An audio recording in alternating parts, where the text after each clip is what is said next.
NRCS Leadership Luncheon. And this individual is not a stranger to the NACD family. Absolutely, she is considered a part of the NACD family. And Krista Harden, a Georgia girl from the southeast part of the United States, is truly a role model for all of us. I know she was a tremendous inspiration to me when I was elected to my local board, and I met Krista at our state convention, and wow, the impact that she had on not only me, but everybody in New Mexico and across this nation is an indication of why this banquet hall is full today. Krista was sworn in as Deputy Secretary for the U.S. Department of Agriculture in August of 2013 by a unanimous Senate vote. Her role as Deputy Secretary, Krista builds on Secretary Vilsack's leadership to support diverse and abundant agriculture sector, expanding new markets for agriculture, not only here in the United States, but also abroad, further strengthening conservation in our nation that promotes a thriving bio-based economy. Since 2009, Krista has held USDA leadership positions as Assistant Secretary for Congressional Relations and Chief of Staff for the Secretary. A Chief Advocate of Conservation, Krista continues leading efforts to build close stakeholder relationships with the ultimate goal of enhancing land and water conservation, improving economic opportunities through increased outdoor activities, and expanding modern forest management. And of course, from 2004 to 2008, gotta come. Krista served as the Chief Executive Officer for your organization, NACD, and welcome, Krista.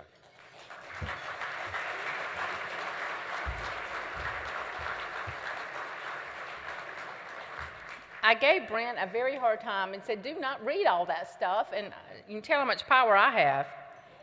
He was insistent upon going through all that. Well, I am going to do my darndest to get through this today with no tears, but I'm not promising that that will happen, because I didn't get to really say a formal goodbye when I left in ACD in '09. But before I get to the sad part, which is sad for me, hopefully it's been a happy time for you, we're just going to visit, and I hope that for those of you who do know me and remember, I'm not one for a very formal speech. I hadn't changed any. They've tried to teach me better than that at USDA, but it just didn't take. I still just talk, and I do feel so much at home here that that's what I'm going to do. And I am going to talk about leadership because I think it's something that we all need to think about and focus on. It's not something that we should ever take for granted, because you need leaders, and you are a leadership group. That's why I enjoyed my time with you. It's why I wanted to work with you, because you are leaders in your communities, and you're leaders in the conservation movement, and you have been, and we need to talk about how you stay there as leaders. It takes a lot to be a leader. Some folks are just born with it. I think about Olin Sims. He was a leader the minute he walked in a room. You knew you wanted to listen to that man. You knew he had something to say, and everybody did. Other leaders are trained and made. I think about the other presidents that I was so lucky to serve with, Gary Mast, who, not here today, I don't think, but was the first leader of NACD when I was hired. A leader for a transition.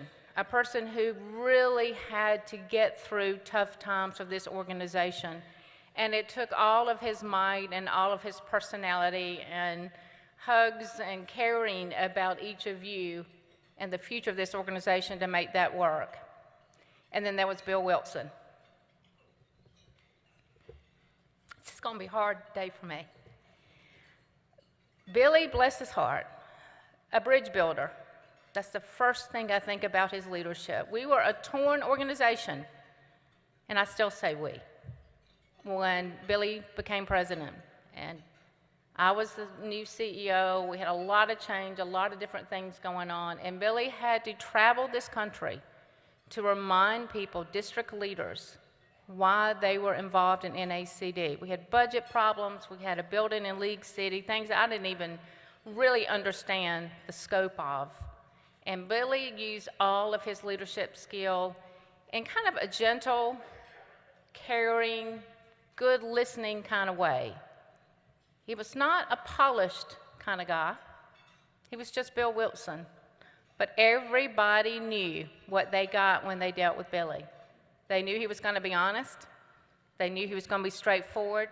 And his reputation, his integrity, was what made him such a powerful and dynamic leader. John Redding was thrust into the leadership role because of Olin's death. I remember the calls that we had and talking about John not having enough time, John having a very robust business to run in Georgia, family obligations, but him knowing that you do what you got to do. That's what leaders are. They step up, they shine when they have to, and it's not always when you expect it to be, and maybe not in the role you always had planned it to be. Steve Robinson had to go through the same thing, really thrust into leadership at a time when he thought he had multiple years to go through the ranks at NACD, and instead, because of Olin's death and changes that none of us could have foreseen and certainly would have changed if we could have, Steve had to dig deep and find a way to lead this organization. And there was Gene, in his quiet and gentle way, also heard the call, answered it even with all his family obligations and all the ties. He had to step up. Earl has done the same thing. Lee will, Brent will, there's others. There are common things when you talk about all these people, all these leaders. They're all different personalities, all come from different states, different parts of the country, but they have those very endearing qualities that make a leader. And you have them too, or you wouldn't be here. You would not have devoted so much of your life and your life's work and your time to your local communities, to your state organizations, to making your communities better, making the people around you better year after year, working hard, even when people say you shouldn't. But you understand that we got to look forward. We can't just look back. For those who know me, know that my church in Alexandria is a very, very big part of my life.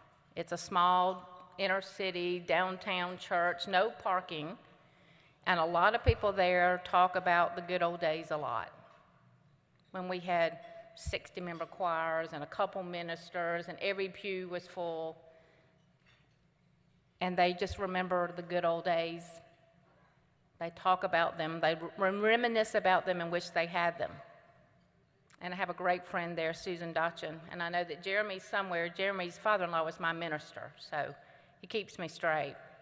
Susan Dotchin is a member of our church, and she made a very profound statement that has stuck with me in so many things that I have done. And she says it's okay to look back, but don't stare. Think about it. Some of us look back and we do stare. We don't think about Hugh Hammond Bennett, and I don't think anybody here remembers him personally. But we do think about why districts were formed.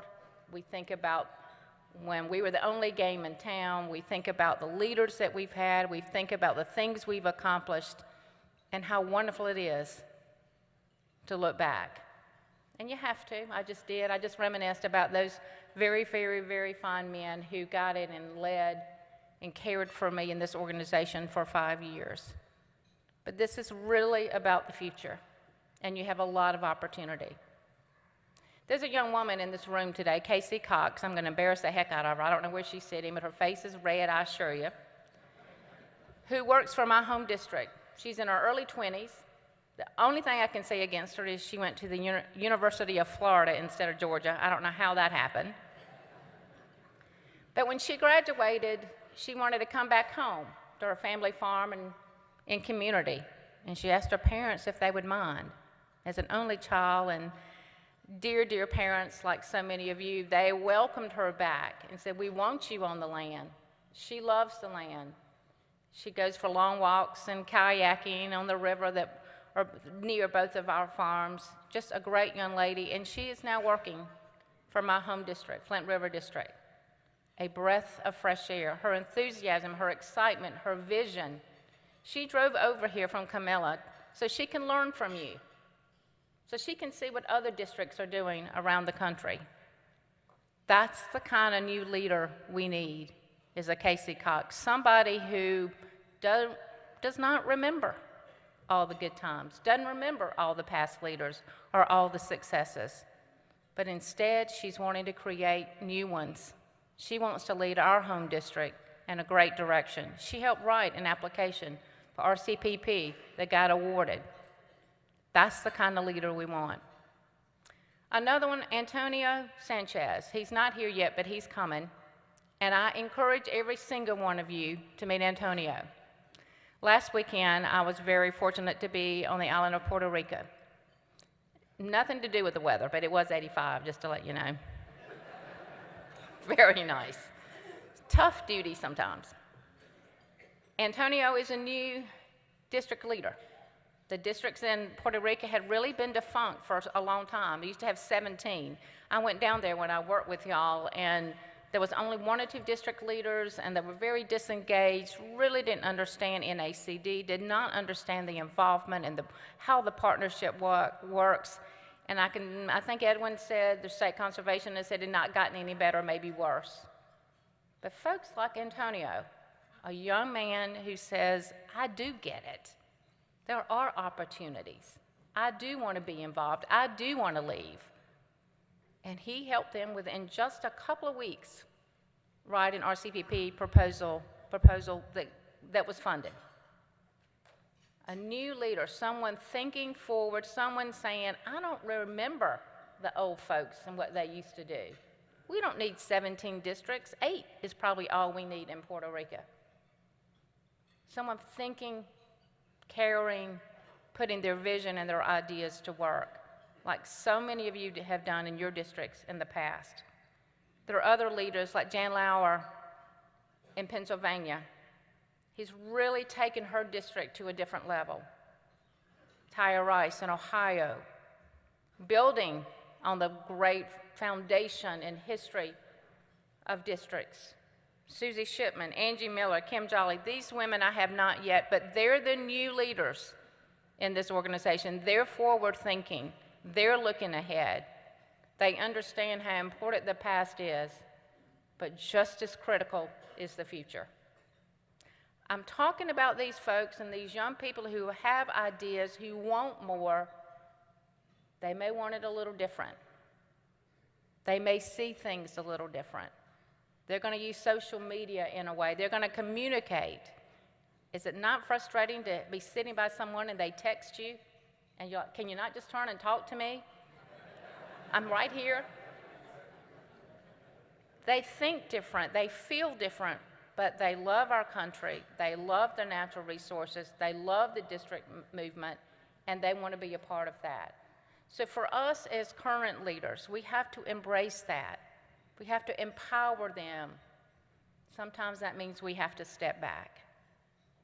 Sometimes that means that we may have to get off our board to make room for somebody else. Or if you are still there and you're knowing that you're getting yet another certificate for another 10 years or 15 years or 20 or 30 or 70, then maybe at least you're mentoring that next person that's coming along so you can help them know what it means to be a district leader.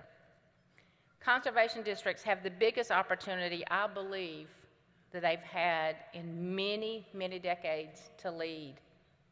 in local conservation in a way where folks are getting it. So you're not just talking about conservation and what districts are doing, but also the folks in town, the folks in the coffee shop. And that is through the Regional Conservation Partnership Program. It is right up your alley. It is bringing people to the table that have not been there before, or maybe had in a different way. I was delighted, proud as I could be, to know that 212 of you are either leading or partners in this current announcement of partnership programs. That's what you should be doing, is stepping up, bringing people together. Who can do it better than conservation districts?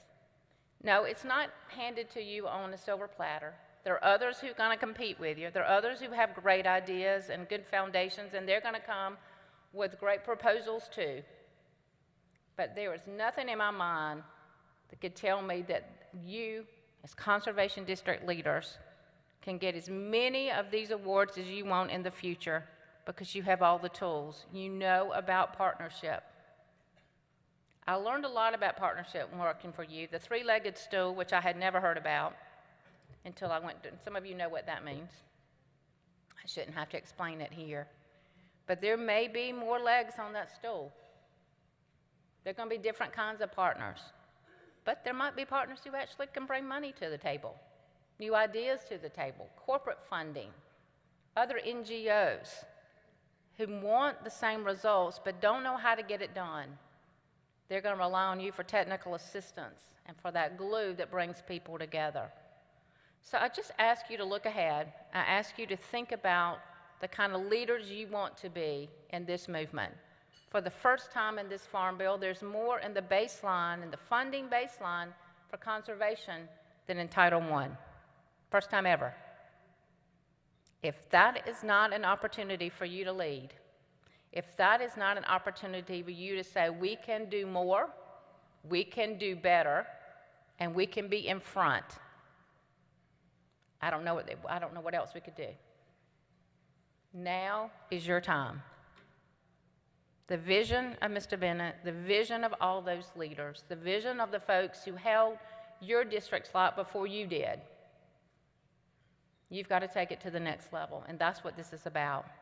It's about digging deeper, being stronger, being better, using all these great young people that we have across this country to build a future. Somebody asked me recently if I thought that Conservation District's day had come and gone. It was a very, very serious question from a very serious person. And I hesitated then as I hesitate now, because I wonder if you know what my answer might have been. Heck no. I might have said an ugly word, but Jeremy's sitting over there and he'll tell his father-in-law. Heck no.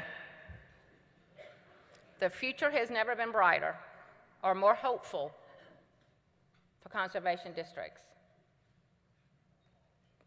If you remember what leadership is about.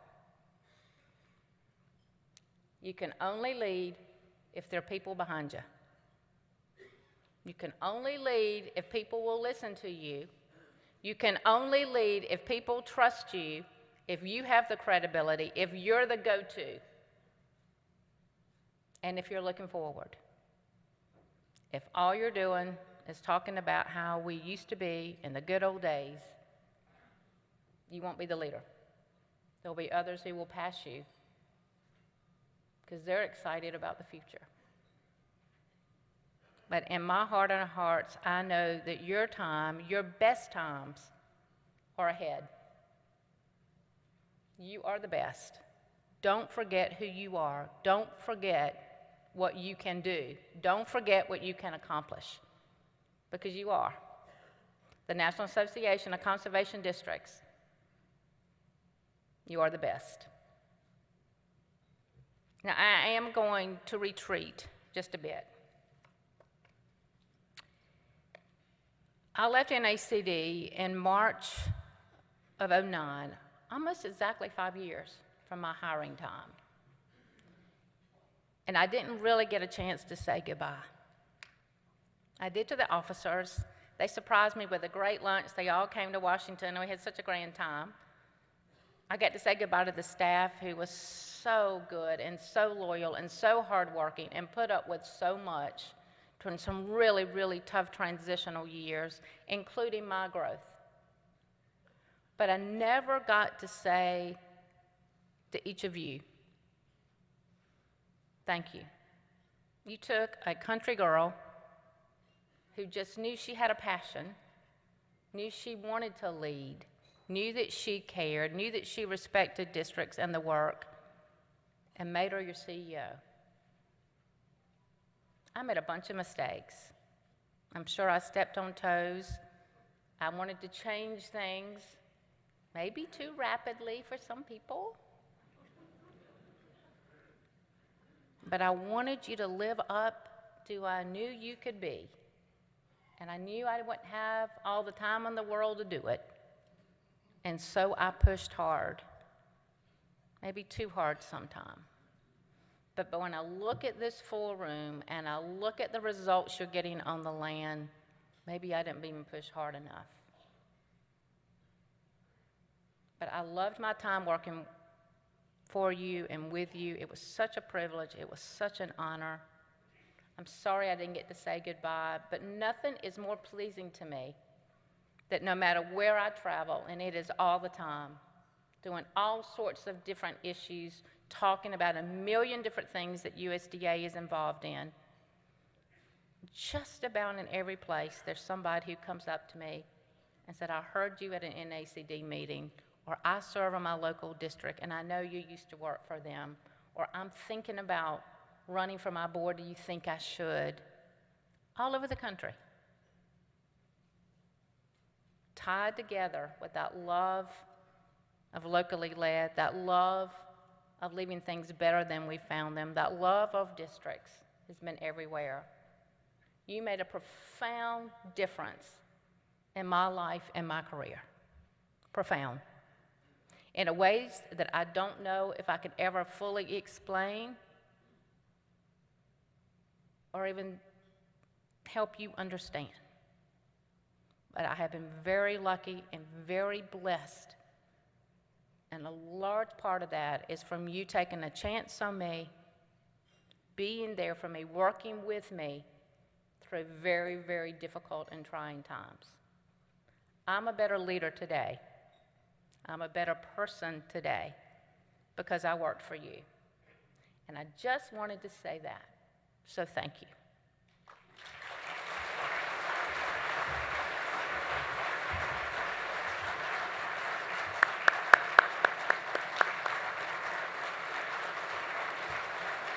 Thank you.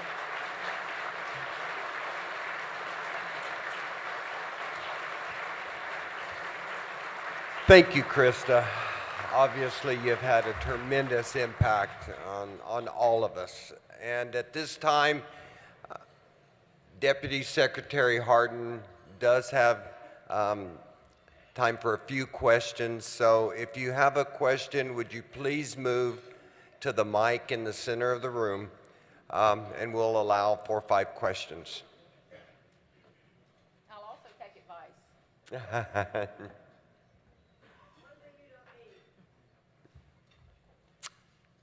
Do we have anybody? The lights are bright. Debbie, go ahead. Debbie.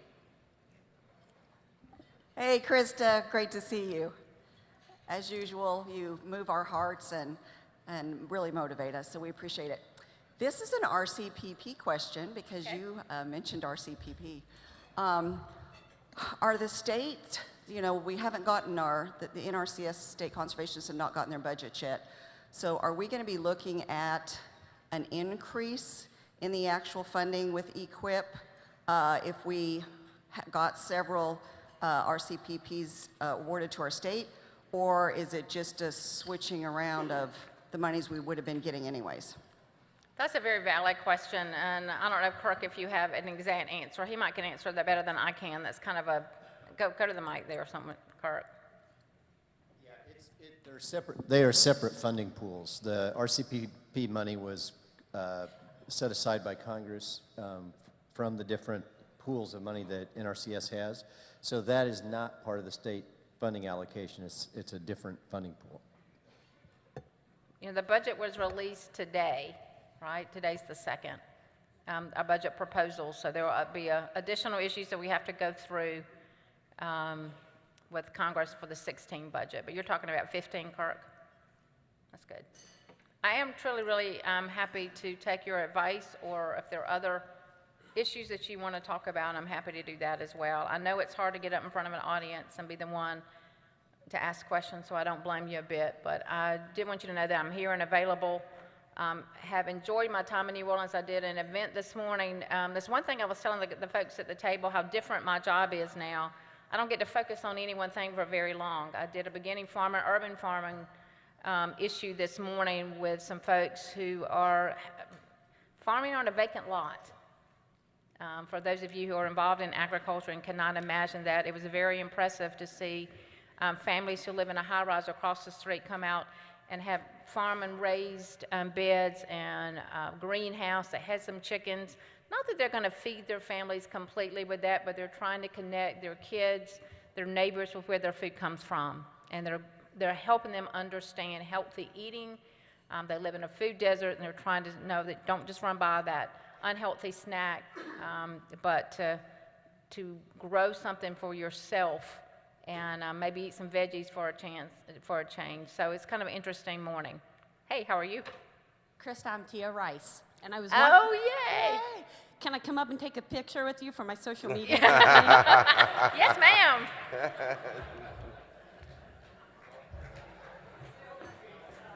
How about that? It's nice to meet you. This is Mark. Awesome. Thank you so much. That would not have happened in the old days. I didn't know her. I actually only know her because folks brag on her so much in her home state. So I'm glad that I got to meet her. That you probably made my day right there. That's terrific. Thanks, everybody. It's great to be with you. Well, thank you, Chris. Another round of applause.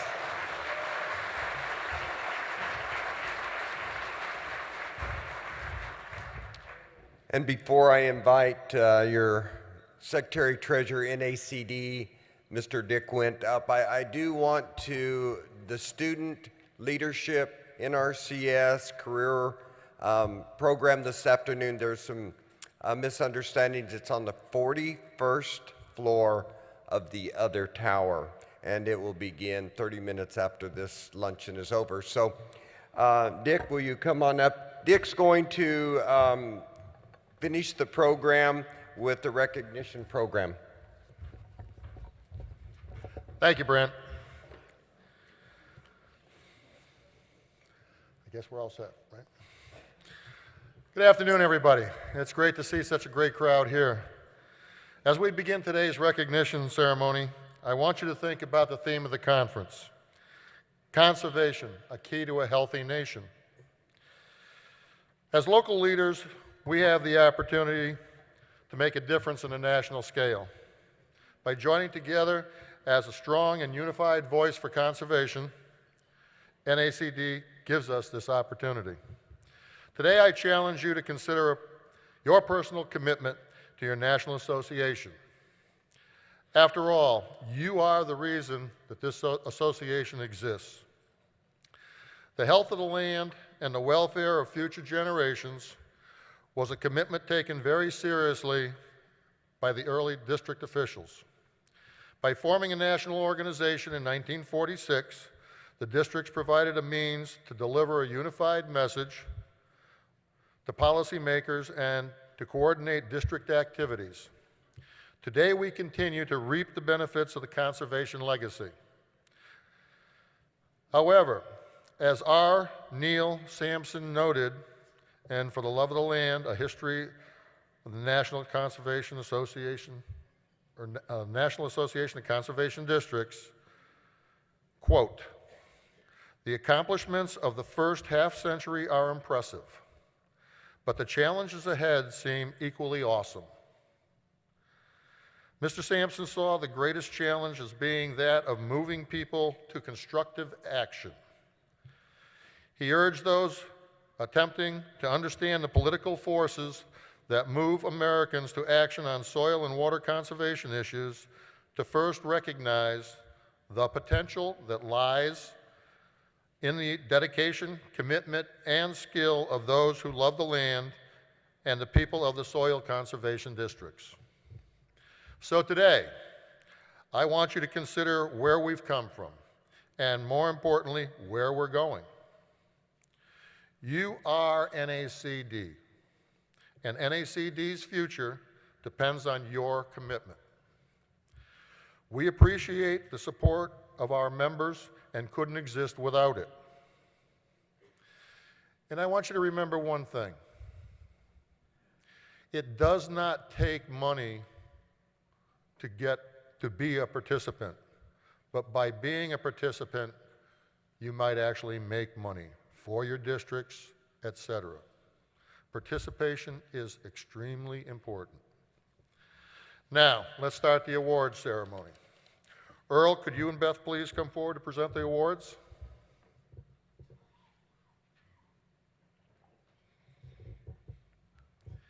First, I'll introduce the names of the state associations and territories that have achieved 100% district participation at or exceeding $775 district membership payments in 2014. As I read the names of these associations, will the representatives from each state and territory step forward to receive the award for 100% district participation. The Alabama Association of Conservation Districts. Here to accept the award is Lasley Hall.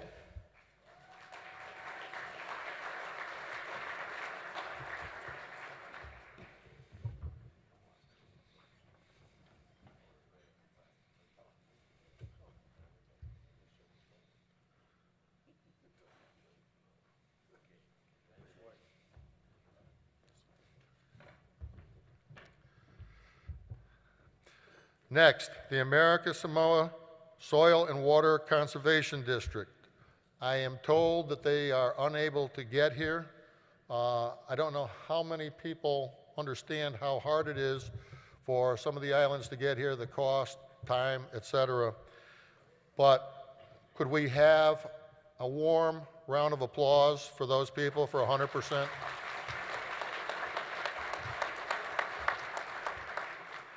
Next, the Arkansas Association of Conservation Districts. Here to accept the award, Martha Manley.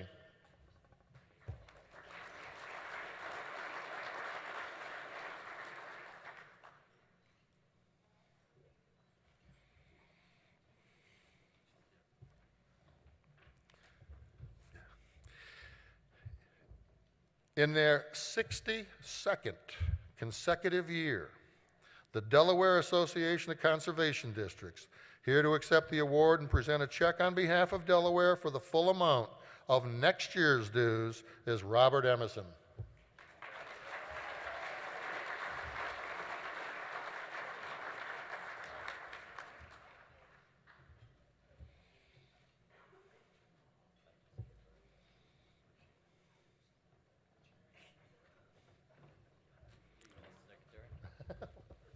Thank you.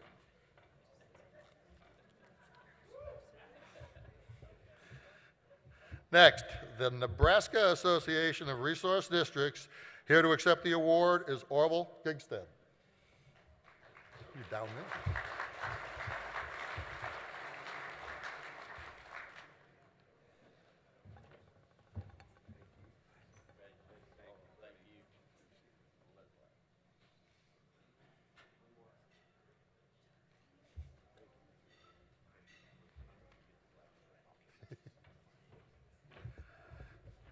In their 63rd consecutive year, West Virginia Association of Conservation Districts, here to accept the award and present a check on behalf of the West Virginia for the full amount of next year's dues, is Joe Gum.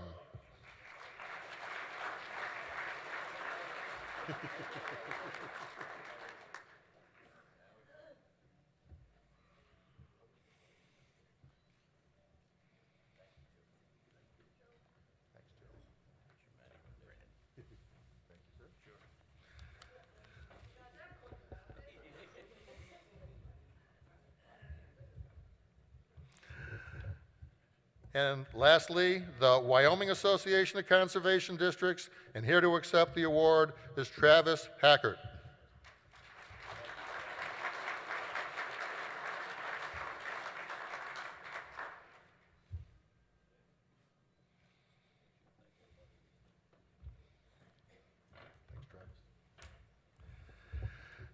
Next, we'll present the awards for the top 10 contributing states. While Earl presents the awards, I'll announce the top 10 states that made the largest financial contribution to NACD in 2014. A representative from each state will come forward and receive their award. In 10th place, contributing $43,227 is the Kansas Association of Conservation Districts. Here to accept the award is William Schimshauser.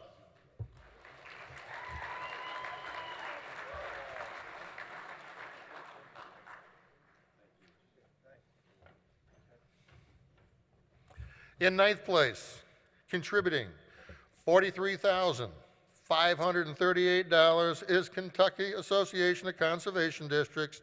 Here to accept the award is David Rowlett.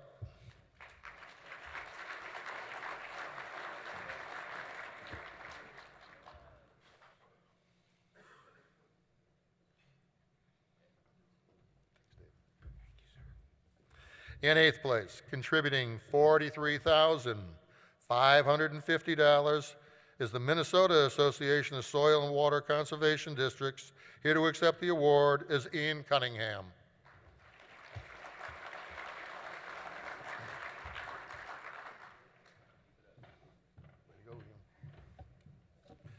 In 7th place, contributing $44,143, the Conservation Districts of Iowa. Here to accept the award is Bob Lynch.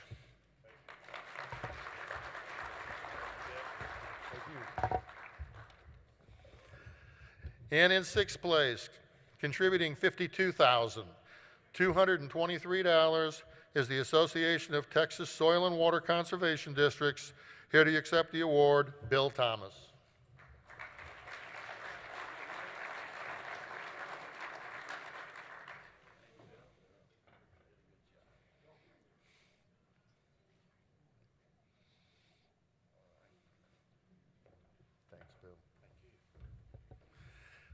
And in 5th place, contributing $52,700 is the Alabama Association of Conservation Districts. Here they accept the award, Lasley Hall.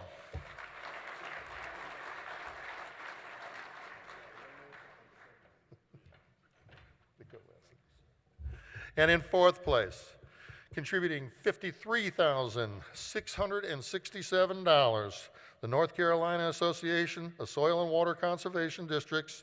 Here to accept the award is Manly West.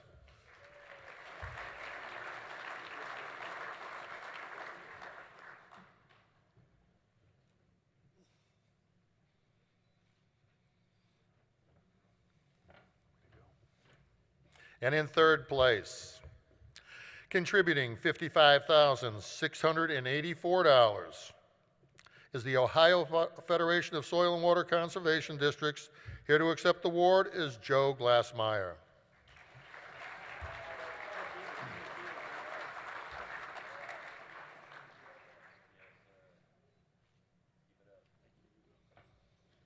Way to go, Joe. And in 2nd place, contributing $58,900 is the Arkansas Association of Conservation Districts. Here to accept the award is Charles Glover.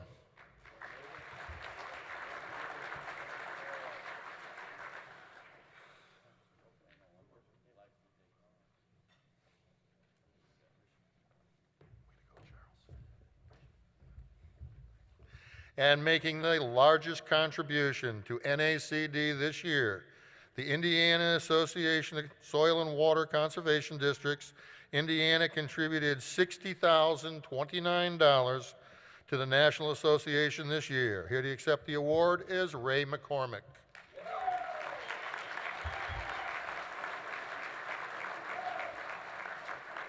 Way to go, Ray. Thank you.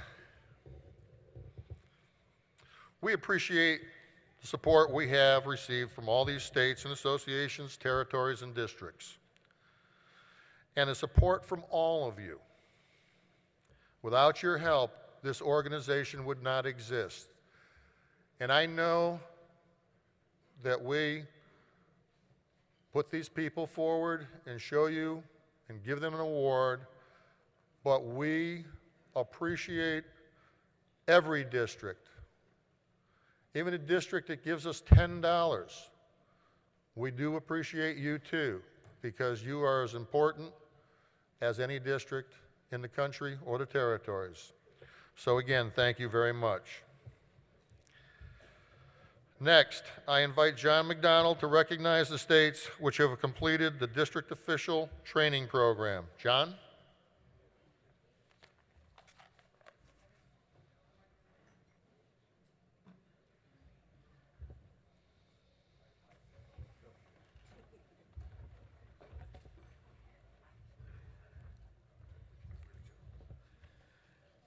At every convention I go to, I hear all this important stuff about getting boots on the ground. We talk about the skills of the technicians. We talk about the tools that need to be necessary to do our job correctly. We talk about planning and ways to do things and working with other partners and getting engineering done and all this kind of stuff. It's absolutely essential. Let's applaud the work we do to improve the skills of the technicians who do the job as boots on the ground. However, to make that happen, you also have to have the heads in the boardroom. The district official training program is designed to do that.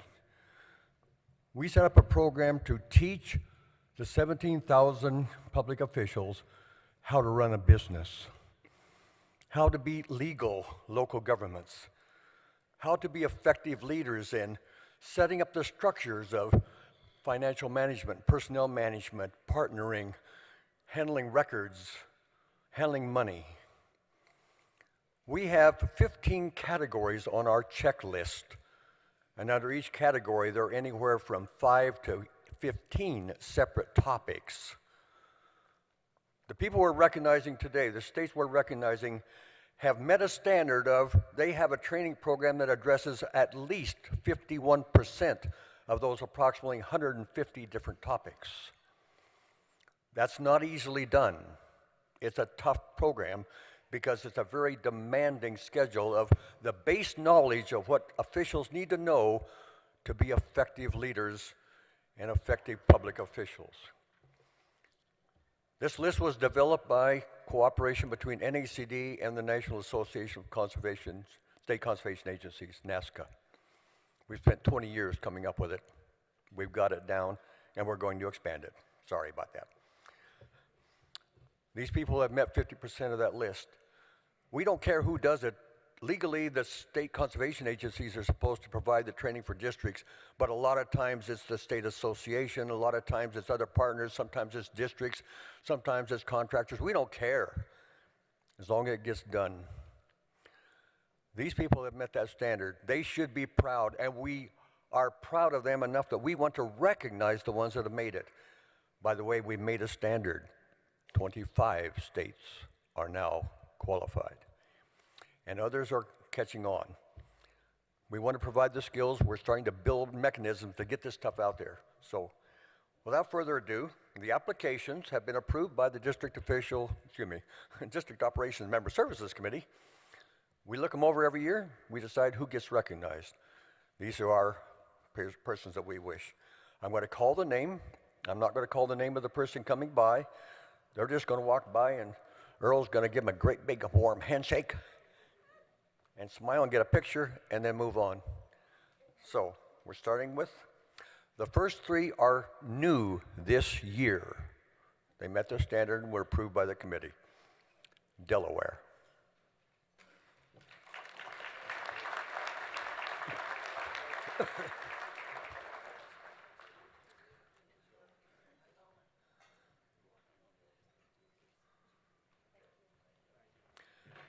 West Virginia.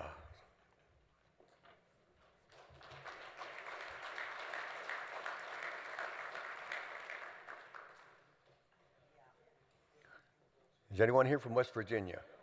Mr. Gum?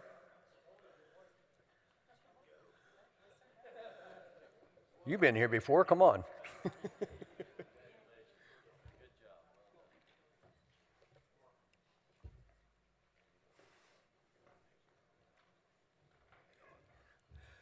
And the one we approved, believe it or not, on January 26th of this year, Nevada.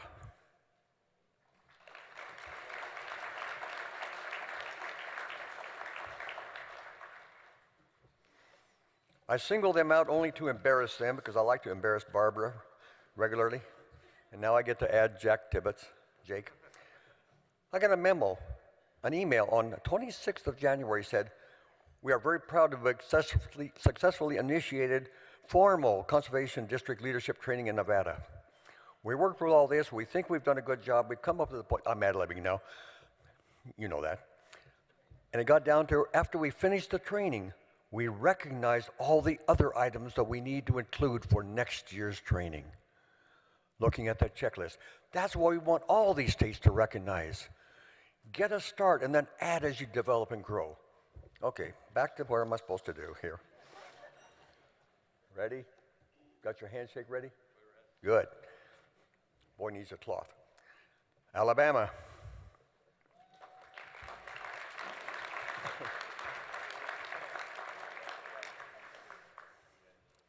Arkansas.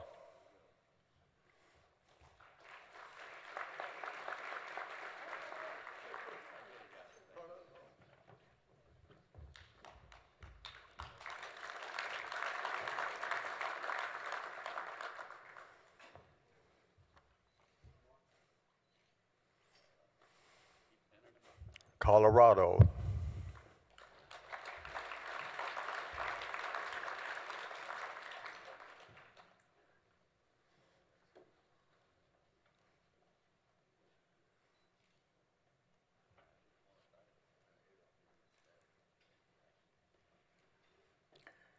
Illinois.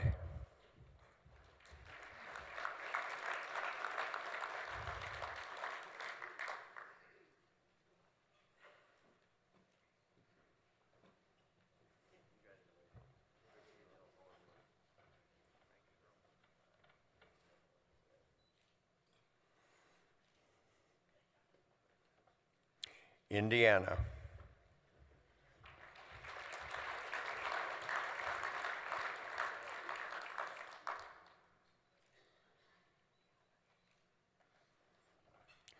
Kansas.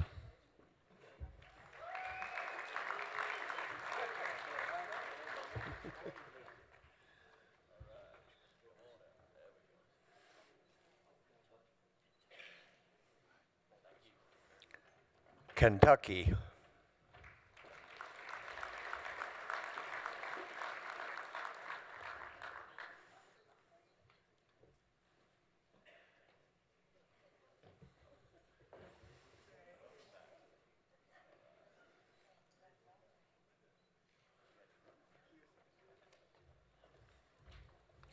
Louisiana.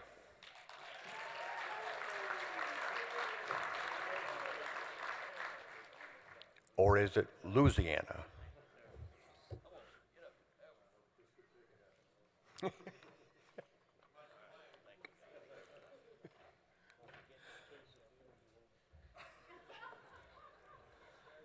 Oh, threats. Massachusetts.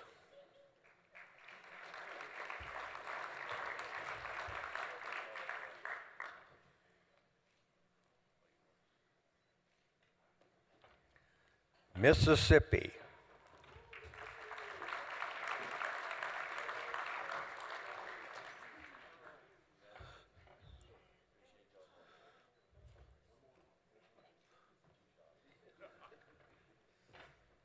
Missouri.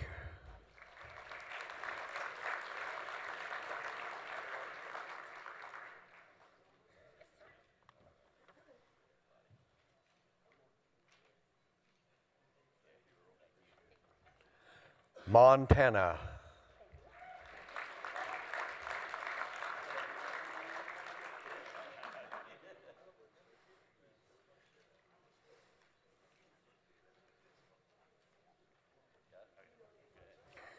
New Mexico.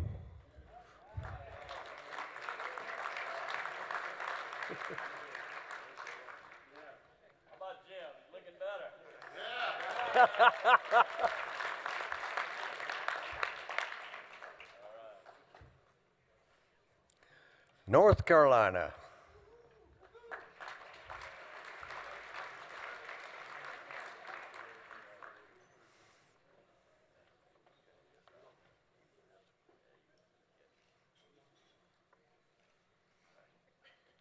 Okay, the other state below you needs to receive that as a challenge. So South Carolina, get ready.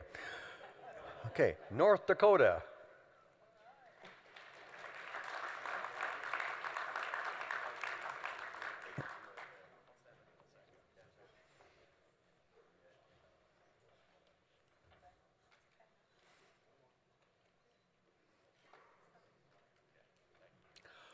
Ohio.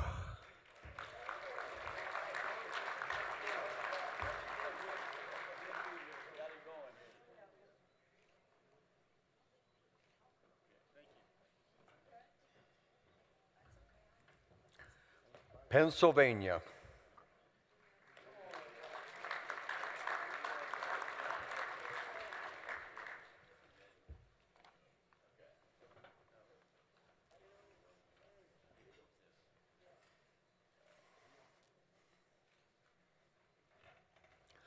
South Dakota.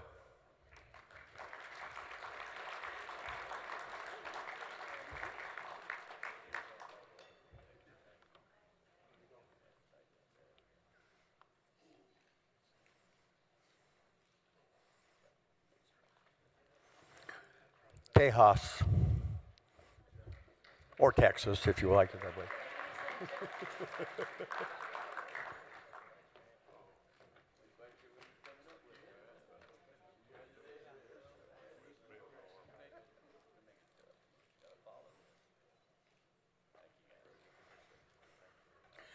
Utah.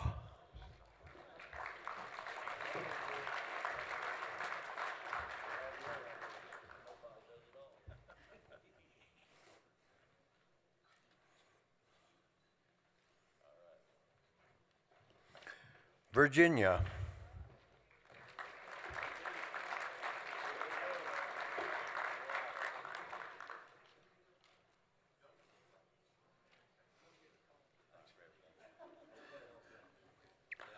Wyoming.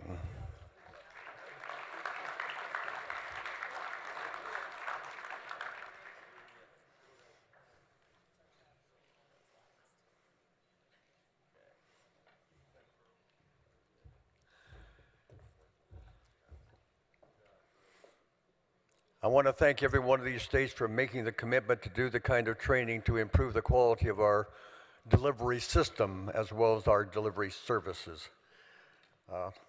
A big round of applause for all of them, please.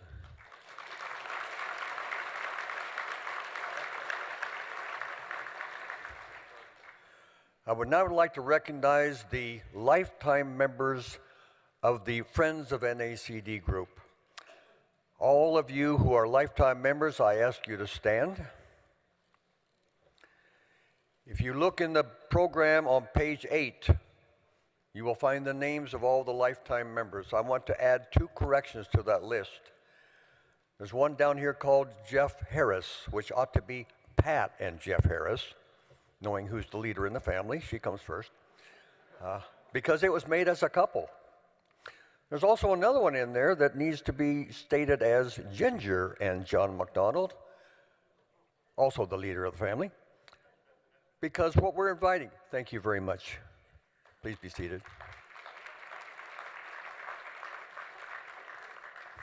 Now I'm going to give a pitch, folks. Surprise, surprise. You don't have to be an individual.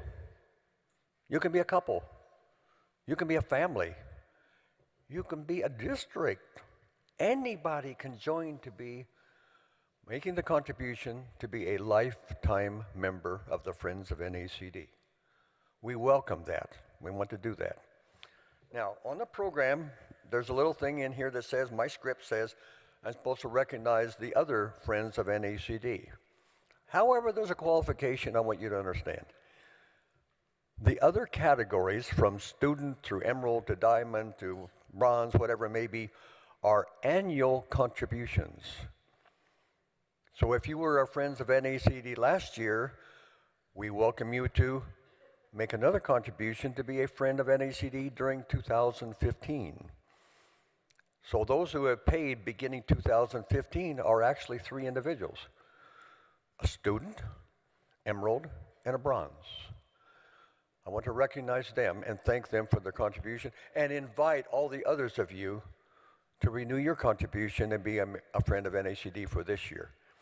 Now, that also doesn't exclude the lifetime members of putting something in the pot. You don't have to do the quota of the lifetime, but 25 is fine.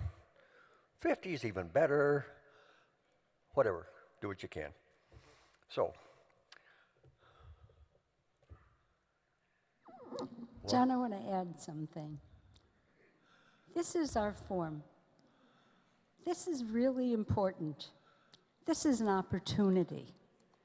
We're elected. We're here. We represent America. But we have partners, and we have young people, and we have teachers, and we have people out there that need to be supportive of the work that's done on the national level. And we don't have any other vehicle to get that support. You don't have to be elected to do this. And it's not just about the money. It's about publicity. It's about PR. It's about education. It's about belonging. It's about knowledge. We are emissaries. We need to see this as carrying this back and getting that message across. We have a fabulous new website. We have things that are going on all the time. We want engagement. So take this with you, and please make people aware of what we have. It's a support for what we do. well, thank you, Barbara. As a member of the DOMS committee, and none of us are shy about saying what we think.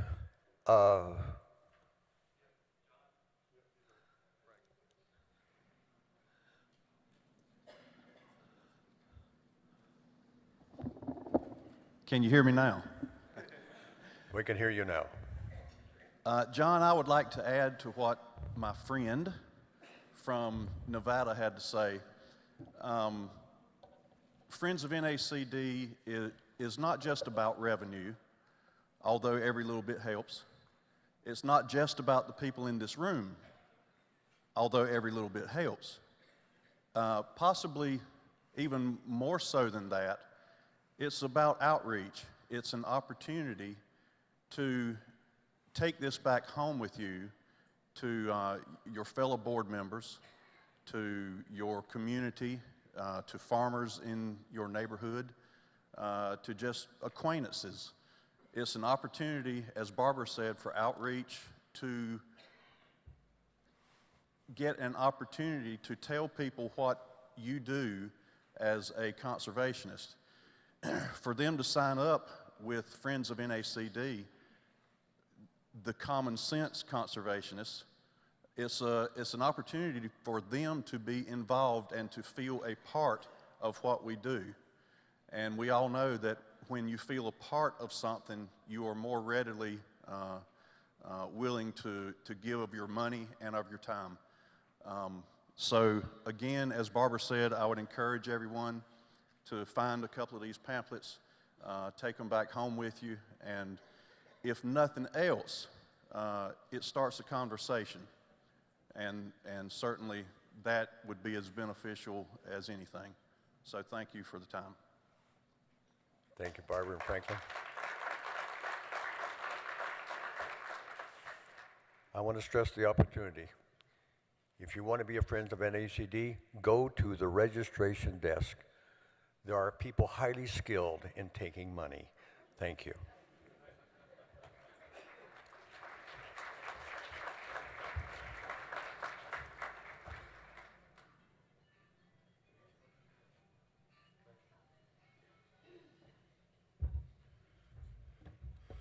Thank you, John.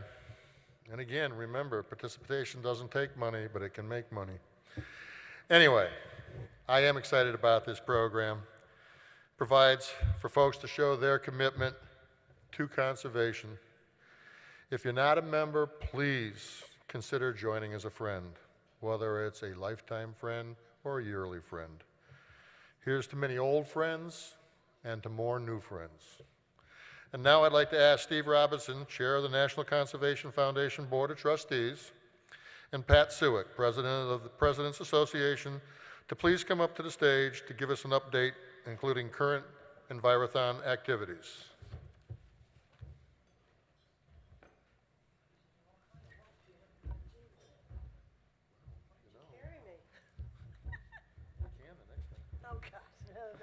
How are we all doing? I know it's the last thing on the program and you're itching to get out of here and you've had lunch and you're sleepy and you're like, one more thing to go. I will be quick, but I do feel it's important and I appreciate you hanging out here to listen. I'd like to give you just a little bit of update on the National Conservation Foundation. We've had a busy and a successful year. As many of you know, we've taken on the challenge of the Envirothon. We're pleased we've done it. I have a special treat for you in a few minutes as one of the Envirothon students are going to come up here and give you his experience. Before I do that, I know there's always new folks in the audience that are probably out there wondering, what is the National Conservation Foundation? Who are you? Where'd you come from? And why are you here? So with that, just a little bit of brief background. NACD created this foundation in 1955. The trustees today are still appointed by the NACD officer, or by the, are made up of current and past NACD officers and board members, as well as representatives from our associations like NASCA, National Association of District Employees, and the President's Association and an auxiliary, and we are all still appointed to our positions by the NACD Executive Board. We have many partners that participate with us as far as helping with the Envirothon, and I don't want to leave anybody out, but NACD, our Employees Association, NASCA, the State Conservation Agency, the auxiliary, and the President's Association. And as representative of the President's Association, Pat Sewick has a little gift for us, I think. Gee, I don't know. The President's Association is made up of all the presidents of any state, any president, boy, that's a tongue twier, isn't it? And any current president of the state. So we welcome you. We know lots are coming to the breakfast. A long time, the President's Association has supported the Envirothon. Don Spickler, who some of you are familiar with, was one of the great proponents, and he was on the President's Association board for quite a long time, and we really do miss him, and I'm so glad his wife is going to be here for a presentation. But he deserves our, at some time, would you take just a minute of silence and think about her and him? They were wonderful people and wonderful supporter of NACD as well. And so they have worked long and hard, and we are still working long and hard, and we're a partner with the the National Conservation Foundation, and part of that is our obligation and our desire to help. So with that, I am going to present a check from the President's Association today for $5,000 to support the Envirothon. Here's your check. Thank you. You will find it later. Thank you.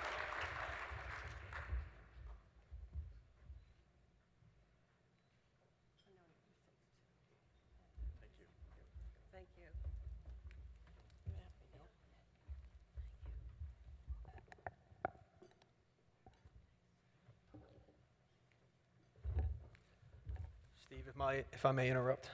I'm Tim Riley, and I am the outgoing, God, it's bright up here. I'm the outgoing treasurer and the incoming president of the National Conservation District Employees Association.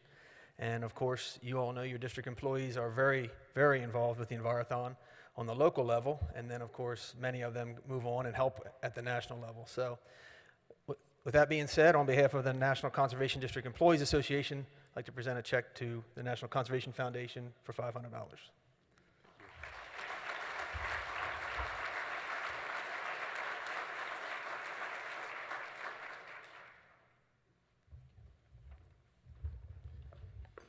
We've made significant investments in the past year in the Envirothon because we believe the education of our next generation of citizens about natural resources is so important if we're going to raise the food and fiber and cotton and other things that our natural resources and soil require.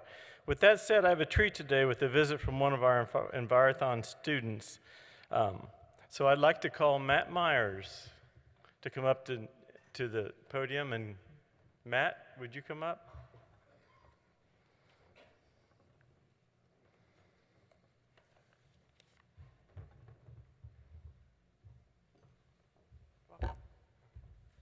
Thank you, Mr. Robinson.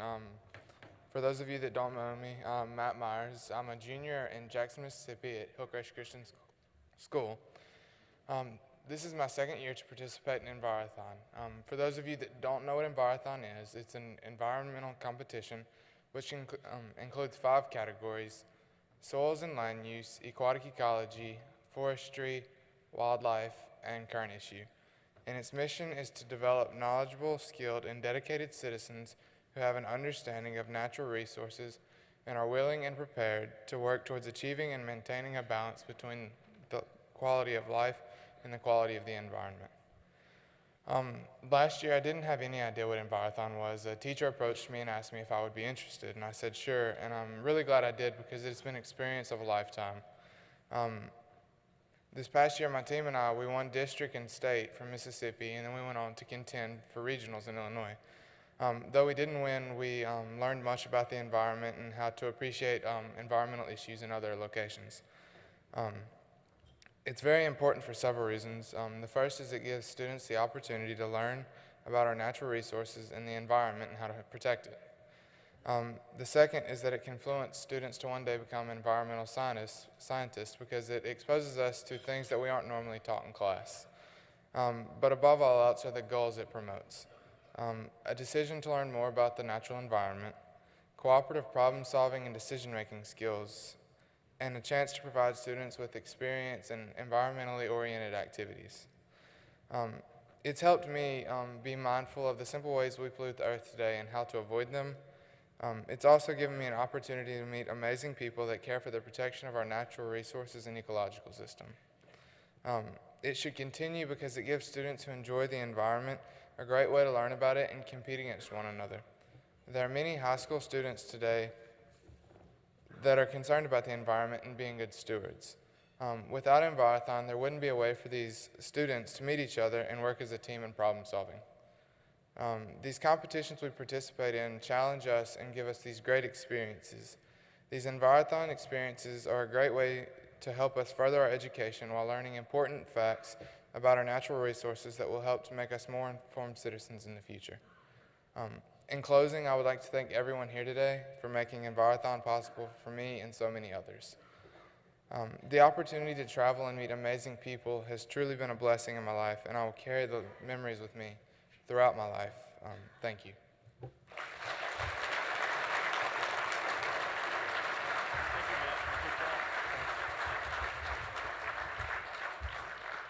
Remember Krista was talking about future leaders? Here we go.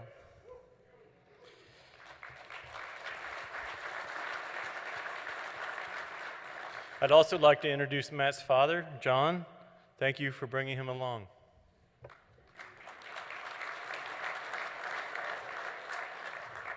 I also want to thank the President's Association and the Employees Association for their checks. They're greatly appreciated. Just a little further update. We have plans underway, as President Garber said this morning in his comments, to do some joint project with NACD. We have created a joint NACD-NCF committee to oversee that work. President Earl has appointed Brent Van Dyke, Denise Savjo, and Gary Blair to represent NACD on this committee.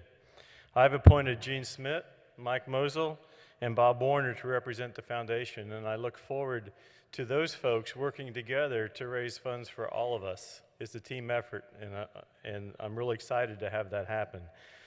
I've also asked Gene Smith to be the first chair. So Gene, thank you for doing that.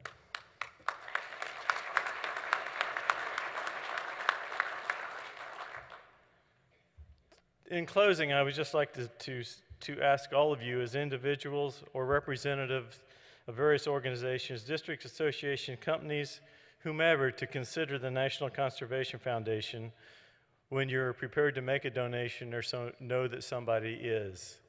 The Envirothon is our main focus right now. It's about the kids, and anything that we can get to help would be much appreciated. Thank you.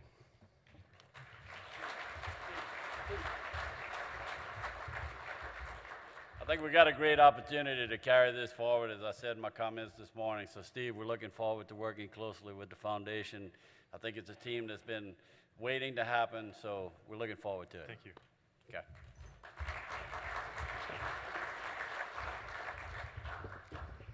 Thank you, Steve, Pat, and Earl. We're very excited about the future. Not only the association of the Conservation Foundation and NACD, but also Envirothon now. I think it's a winning situation for everybody. So thank you again. Excuse me. Anyway, I do have a couple of commercial announcements that we always have to do at the end of every thing that we do. First of all, there is a great lineup for breakout sessions. So don't just leave and go take a nap. Go check out the breakout sessions, see what's going on. You can walk back and forth, take one, whatever the case might be, but we do have some great breakout sessions going on. And don't forget tonight's table auction and NACD live auction right here in the ballroom. And I know, the first couple of years that I was here, I said, oh my God, why should I go there? I only got 25 cents in my pocket. But you know what? I've come to love this thing because not only is it fun, does it make money for NACD, but it is a great show. So make sure you come, stay for some period of time, and those of you who can, spend a lot of money. Thank you. Have a good afternoon.